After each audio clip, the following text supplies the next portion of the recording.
Hello, thank you for joining me. You're watching Esther from Stampin Star Creations. I'm afraid I'm coming to the end of a bit of a cold, so do excuse my voice. I'm hoping this video isn't going to be too long. I'm going to try and be as brief as possible, but there's just a few steps to go through to show you how I've made these cards. I wanted to show you how to get an ombre effect using our embossing paste. You can use your silicone mat. I unfortunately can't find mine when I've come to video, so I'm going to use one of these, what do you call it? Oh, the name's gone out of my head. Like a non-slip mat. People have used re-inkers to add colour to the paste, but I find for this particular technique it's easier just to use an ink pad. Okay, I'm just going to grab a piece of card. Now, I was going to measure these pieces out for you. Let me just grab a ruler.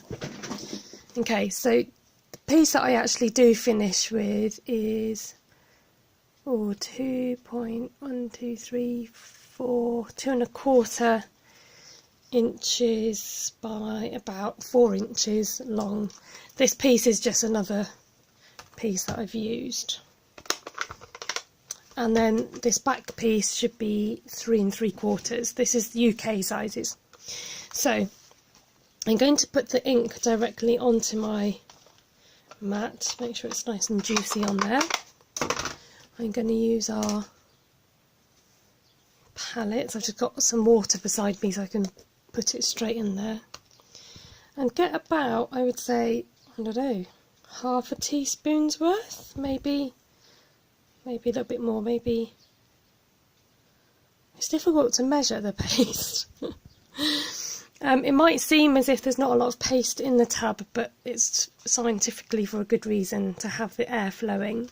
Also, a good tip is to make sure the paste is away from the top rim, because it does dry out if it's left along the top. Okay, you can again tack down your piece of your stencil, but I'm just lazy and I'm not going to do that. And for the quickness of the video. Right, so you want to grab a bit of your paste and just take a little bit and rub it into the edge there. You don't want a lot of colour because we want to do that ombre effect. So I'm just going to scoop that bit up. Oops. Scoop that little bit up there. And working from the bottom, I'm going to stroke that up the paper.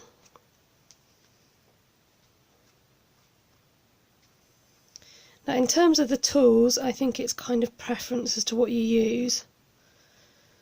So I find this is quite good for lots of different things, for scraping and for mixing. Okay, grab some more of your paste and mix in some more of that colour.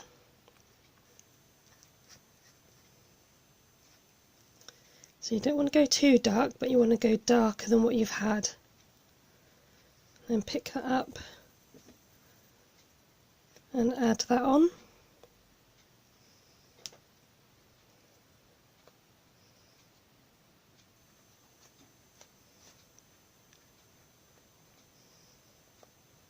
Don't worry if you haven't completely filled like a section. It's quite nice to have the colour blending more and more. And keep going, adding more and more colour to your paste. And in fact, I might just mix all of this now. You can really mix it in with that colour.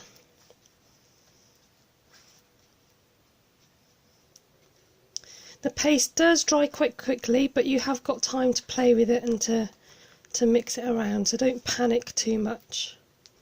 I've got long enough to do this technique without it drying out.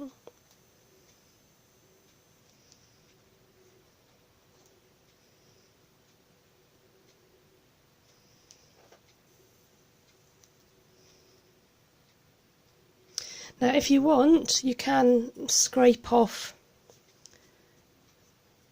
the paste so that it's nice and smooth, or you can leave it bumpy. I'm going to try and scrape this, see what happens. And I'm putting it straight in my water next to me. You can't see my tub. I'm going to lift this up. There you go. Got that beautiful ombre effect using the paste and the ink. Just got a paper towel to wipe up my mess, and I'm going to bring in the one that I made earlier. So the great thing about using these from the Oh So Eclectic bundle set, the dies are called Eclectic Layers Thinlets, is that you can use the mask as well as what am I trying to say? As well as the negative and the positive. Okay, so I thought I'd combine it with Art Daffodil Delight. So I've just cut this on either side just short, so you've got that nice border on the edge. And you can go in with your die cut shapes. I've cut these 3 leaves off the edge, so just put your die on the edge to cut out that paper. And then I'm going to stamp and then layer on these flowers, and then also add these little ones as well. So I just wanted to point out that in your set of dies you get some that emboss and some that die cut. So I think some people didn't realise that. So if you take a close look, you can see that these leaves here, the heart and this small leaf, they emboss, whereas all the other ones actually die cut. The other great thing about this set, if I could just bring my big shot over, is that after you've stamped your image, you can cut out around the image itself, and you can actually cut out your die cut shape. So I'm just going to show you that with this one. Oops. So I've actually, although you probably don't even need a mark on it, there's only one way for the flower to fit inside the other die, but it was just to easily match it up and to show you how that fits.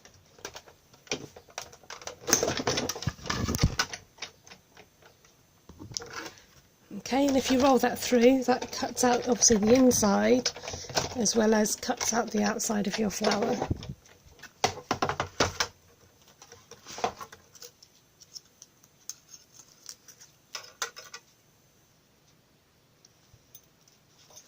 Now the difference with the embossing, I can show you.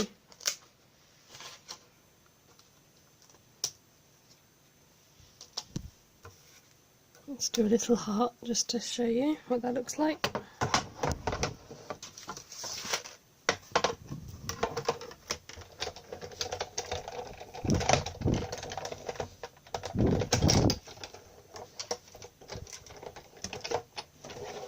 So the embossed dies aren't as raised as the die cuts. So there you go, it gives a nice impression. Okay, I was just going to finish off this card by doing a bit of stamping.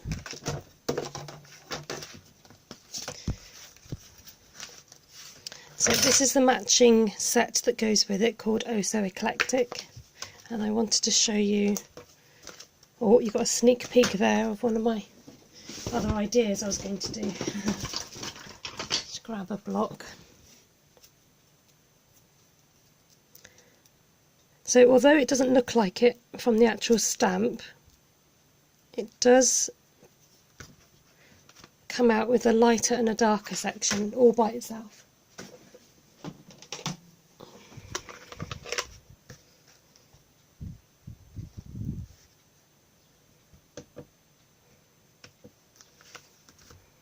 Like that.